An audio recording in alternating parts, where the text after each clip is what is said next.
अब हम आपको जो सैलरी का टैक्स होता है, अब आपका एम्प्लॉयर किस कैटेगरी में आपका वीज़ा इशू करता है। वो वीज़ा छोटे एज ए क्लरिकल जॉब में आपके इशू करता है, स्टोर कीपर के मद में आपका वीज़ा इशू करता है, या इंजीनियर के मद में इशू करता है। तो आपके हर एक जो जॉब है उसकी सैलरी का जो ब्रेकअप है, सैलरी का जो स्लैब है वो डिफरेंट है, और उस पर कम से कम 20% टैक्स होता है। अब एक सिंपल सी बात मैं बताऊं, फॉर एग्जांपल उसने आपका वीज़ा इशू किया स्टोर कीपर में, और स्टोर कीपर की सालाना मिसाल के तौर पर आपकी 30,000 पाउंड सैलरी है, तो 30,000 पाउंड का टैक्स याद रखें कि आपने उसका टैक्स हर महीने जमा करना है। आप अपने एम्प्लॉयर को जमा करेंगे क्योंकि आपका टैक्स एम्प्लॉयर ने जमा करना है। एक चीज़ याद रखिए। दूसरी बात यह कि जो एम्प्लॉयर आपको HR सर्विसेज दे रहा है, HR सर्विसेज मतलब कि आपकी जो सैलरी रिसीव करेगा, कोई तो रिसीव करेगा, वो मालिक तो डायरेक्ट नहीं बैठा होगा, उसका कोई एम्प्लॉय बैठा होगा, फिर वो आपकी सैलरी बनाएगा, आपका टैक्स बनाएगा, फिर टैक्स डिपार्टमेंट में उसको जमा करेगा, तो वो HR सर्विसेज का भी चार्ज करेगा।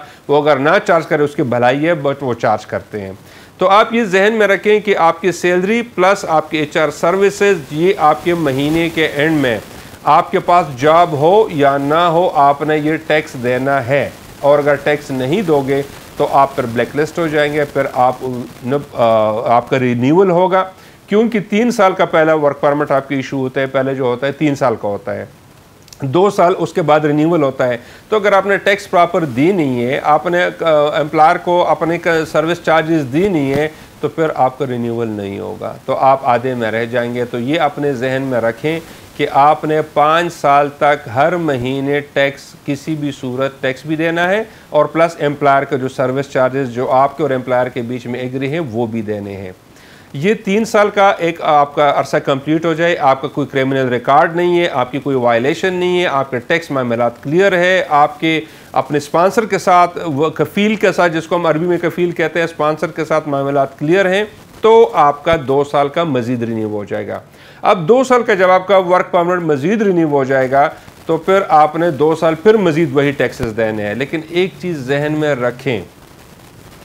कि आप जब वर्क परमिट पे हैं तो आपके साथ आपकी फैमिली, आपकी वाइफ या आपके हस्बैंड, बीवी जॉब पे है या हस्बैंड जॉब पे है, तो जो अब स्पाउस है आपका वो फ्री है। स्पाउस को भी वीज़ा मिलेगा, बच्चों को भी वीज़ा मिलेगा, बच्चे तो एजुकेशन पे जाएंगे ओबियसली, और जो स्पाउस है उस पर कोई कतगन नहीं है, वो कहीं पे जॉब करे, कहीं पे बिजनेस करे, कुछ भी करे, वो अपने एक्चुअल जो उसका सैलरी होगा, वो उसको 1000 पाउंड मिलता है तो 1000 के मुताबिक टैक्स होगा, और 10,000 मिलता है तो 10,000 के मुताबिक टैक्स होगा। लेकिन जिसके पास पहला वर्क परमिट है, जिसका बेस है, उसका जो एग्रीमेंट में जो सैलरी लिखी गई है वो उसके मुताबिक टैक्स देगा। वो उससे कम ज़्यादा नहीं कर, ज़्यादा तो कर सकता है बट कम नहीं कर सकता, क्योंकि कॉन्ट्रैक्ट में लिखा होता है, और उस कॉन्ट्रैक्ट में जो सैलरी लिखी होती है उसके एम्प्लॉयर रिस्पॉन्सिबल है, तो वो टैक्स रिस्पॉन्सिबल आपका जो एम्प्लॉयर है वो पे करेगा, नंबर 1। अब दूसरी तरफ आते हैं कि